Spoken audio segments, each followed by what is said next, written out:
The courtroom scene where flight simulations are used to argue why the pilots made the wrong decision to land in the Hudson River instead of returning to the airport.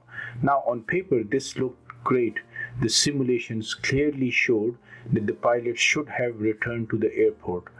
However, during the trial, something interesting got revealed. Those simulations were run many times and only the successful ones were shown. Once you include the human reaction time, the real world constraints, and the fact that these pilots faced a situation which was unprecedented and they had never ever seen this and they were never trained for it. So once you included a proxy time to account for those factors, the simulations resulted in a crash, and it was clear that it was not safe to return to the airport. The key lesson is this: performance in experimental or artificial settings, they do not guarantee success in the real world. And this gap between experimental settings and the real world is exactly where healthcare AI lives at the moment. Hello, I'm Ahmed with almost 2 decades of experience working at the intersection of AI in healthcare. Today, I'm going to share with you why many good AI papers rarely translate into clinical practice.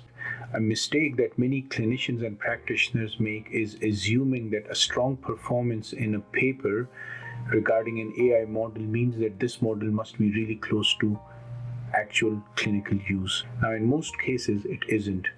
That doesn't mean that the research is useless. It often means that we are trying to answer the wrong question. A good paper shows that something can work in specific conditions. However, often clinical practice asks whether a given algorithm or model will work in the real world messy environment. And these are two very different standards. The data that we often use to develop AI models, they often come from historical data, clearly defined cohorts, and evaluated under fixed assumptions. During the COVID-19 pandemic, a major publication in the BMJ assessed a large number of models for diagnosis and prognosis related to COVID-19. More than 700 models were evaluated, and almost none of them were deemed suitable enough for further investigation. So forget even deployment. Most of the models were not even good enough for further studies on validation and investigation to see if they could be useful. And this was the conclusion despite some algorithms reaching an area under the curve of 0.99. These models perform very well in experimental settings, but it does not tell us how they will behave in real-world clinical settings. Let me give you the top 5 reasons based on my experience working in this area for more than a decade to show why we have this issue of papers published with really good performance and them not being good enough to be translated, or the gap between good papers and actual translation or deployment. Number 1. The data that we often have access to develop models, those data were never recorded or collected for the purpose of developing prediction models, and this has implications. Most of the data that we usually have access to, that's often used for documentation, billing, or operational workflow, and this has consequences. For example, missing data is very common. Variables are inconsistently defined.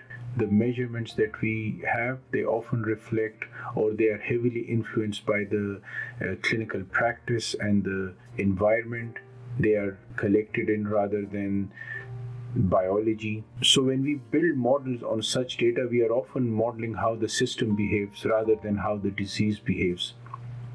And then this has implications for how such a model would perform in a different setting compared to the setting in which the data was collected. Number 2, we also have an issue of the quality of evidence that we have so far when it comes to AI algorithms and how they'll behave in practice. As an example, a systematic review published in the Lancet Digital Health some time ago looked at a large number of papers to try to find any paper that had used some form of an AI algorithm that could influence clinical decision making.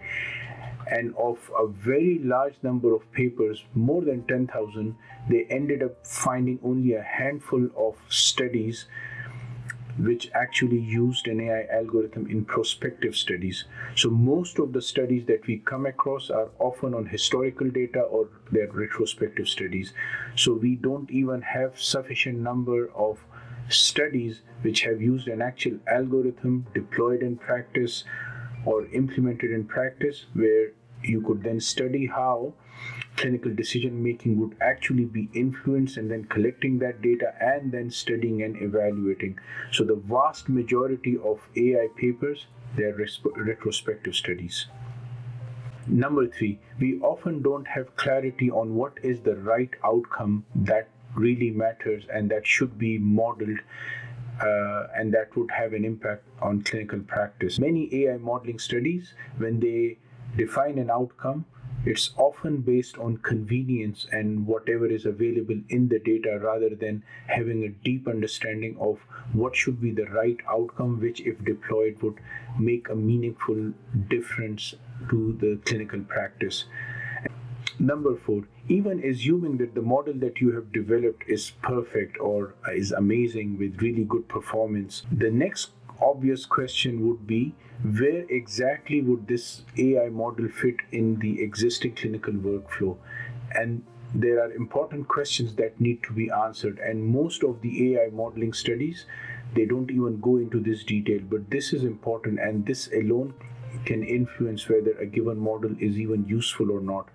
And these are the kind of questions that are often left unresolved. So when it comes to where does a model fit in clinical workflow, it's things like who sees the output, when do they see it, and what do they see it instead of whatever the existing situation or setting is, and what action should be followed from this. So without a clear workflow, an AI model is just a nice figure in a paper rather than a clinical tool. Number five, there are other constraints that go beyond the model itself that people rarely talk about. For example, when we develop an AI model, effectively we are trying to find the best relationship between the inputs and the output. However, it could happen that there is no relationship, or the relationship between the input output is quite weak, just because we don't have good enough measure which can help us better track the outcome that we are interested in. Another constraint that is possible is maybe we have a model that can identify high risk patients. However, if you don't have a good enough intervention, or we don't even have access to intervention which could help those people, then this is a major limitation on its own. We are able to identify high risk patients, but we just can't help them. Another thing that could happen is maybe we have a good model, maybe we have some kind of an intervention, but it's just so costly and the economics don't justify deployment.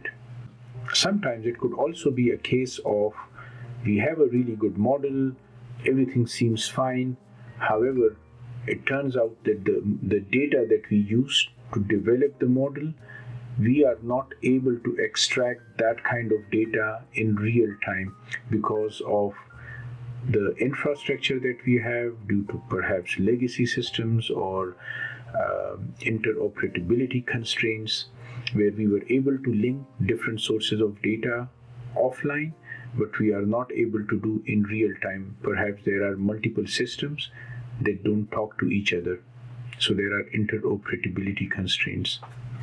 So I have given you a number of reasons why we could have an AI model that looks amazing on paper, but there are clear gaps or constraints that prevents it from it being translated into practice. So when you see an AI study, the right questions that you should ask are: 1. What decision is this model going to support? 2. The data that was used to develop this model, whom is it coming from? And what kind of patients have been excluded when developing this model? 3. Is the evaluation retrospective or prospective? 4. The outcome, is that clinically meaningful? 5.